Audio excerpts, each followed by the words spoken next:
As of 2026, the average WWE superstar makes more than a starting NFL player. But while the locker room is getting richer, the gap between the mid-card and the main events has never been wider. As of today, we are breaking down the top 10 most paid superstars in WWE. Before we even look at the numbers, you have to understand why the wrestling economy just exploded. In 2025, the WWE just moved its flagship show, Monday Night Raw, to Netflix in the deal worth $5 billion. That move didn't just change how we watch it, it changed how the talent gets paid.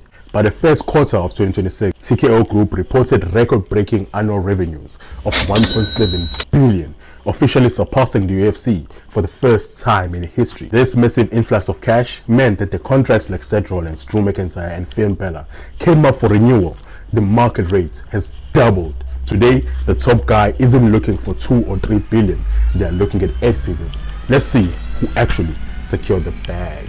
Number 10, Ryea Rhipley. Ryea Rhipley is officially the highest paid female performer in the history of the business. But a $6 million salary isn't just about her in-ring work. In the Netflix era, reach is a new currency. Ryea currently holds the highest social media engagement scores of any active talent, male or female. She is the face of the Mummy brand, which has branched out to high-end streetwear and fitness supplements. WWE isn't just paying for her to wrestle, they are paying for her status as a global pop culture icon who bridged the gap between wrestling and mainstream entertainment. Number 9, we got Jey Uso. Yeet is basically a billion-dollar brand. Jey Uso's 2026 earnings are a masterclass in the power of merchandise. While his base is significant, it's his royalty checks that push him to the top 10. Jey has managed to maintain the top 3 merchandise spots for 24 months. In 2026, WWE Shop is directly integrated into the Netflix interface, allowing fans to buy a Yeet hoodie with one click while watching Raw. Because Jey's options include match points in every sale, his take-home pay is a surge, proving that being the most popular guy in the locker room makes you millions. Number 8, Finn Balor. Finn Balor is the quietest multimillionaire in the company. As a strategic anchor of the Judgment Day, Balor has become undisposable to Triple H's creative vision. His $7 million salary is what insiders call the professional premium. Finn is a guy who can carry 20-minute main events on Raw, fly to Japan and promotional tour the next day. He never misses a beat. As a veteran who has successfully reinvented himself, his value lies in his reliability and his role as a leader for the younger talent in 2026. He is essentially the captain of the roster, and he is being paid accordingly. Number 7 is going to be shocking. It's Kevin Owens. Kevin Owens is an everyman with an elite bank account. Known for his prize fighter persona, Kevin has lived up to his name by negotiating one of the strongest downside guarantees in history. Owens is uniquely valuable because he can work anyone on the card. He can do comedy segments with a celebrity, a brutal street fight, or a technical masterpiece. In 2026, with the WWE running more international stadiums, shows than ever before, Kevin's ability to connect with diverse crowd makes him a vital asset to TKO's global extension. Number 6, CM Punk. The best in the world is a massive financial draw. While his 2026 schedule is more engaged, it shows up every time now. His contract is heavily incentive loaded. Punk's $8 million earning came from a mix of high base salary and a massive house for premium live events.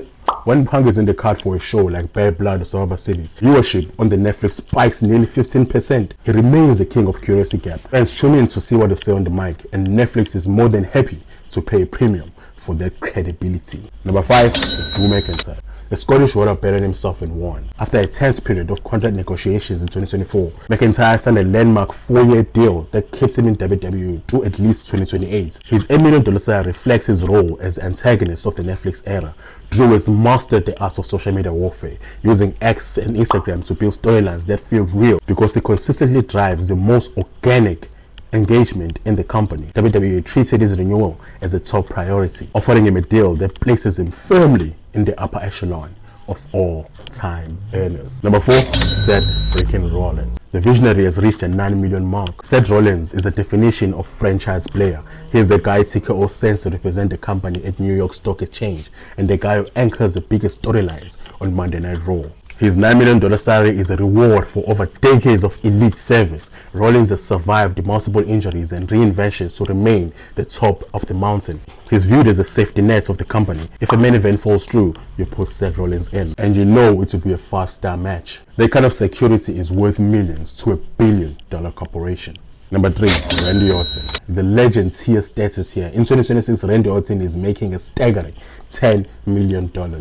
Despite working on a reduced schedule, this is what you call brand equity. Orton is one of the few wrestlers left whose name is known by people who haven't watched wrestling in 20 years. His RKO out of nowhere remains the most viral moment in history in this sport. His contract is designed as a special attraction deal. He appears on major television arcs and the Big Four PLEs, providing a veteran star power that anchors the show while he preserves his body for the long haul. Number 2, Cody Rhodes. American Nightmare is an undisputed face of the company.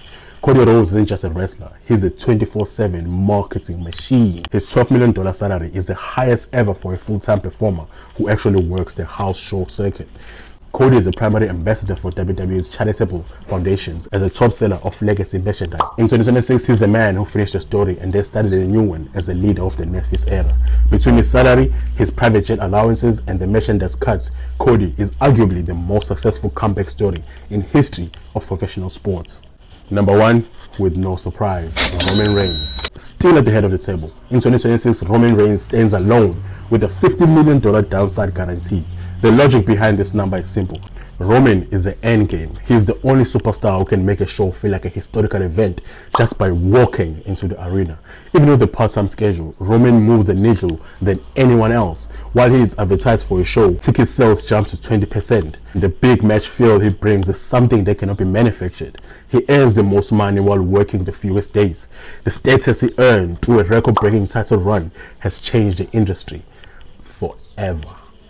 As we look towards the end of 2026, the question isn't whether salaries will go down, it's how much higher they can go. With rumors of a $20 million year contract for a megastar on the horizon, the business of the ring has never been more lucrative. But here's a rate for the comments. Is Roman Reigns worth $15 million if he only races 5 times a year?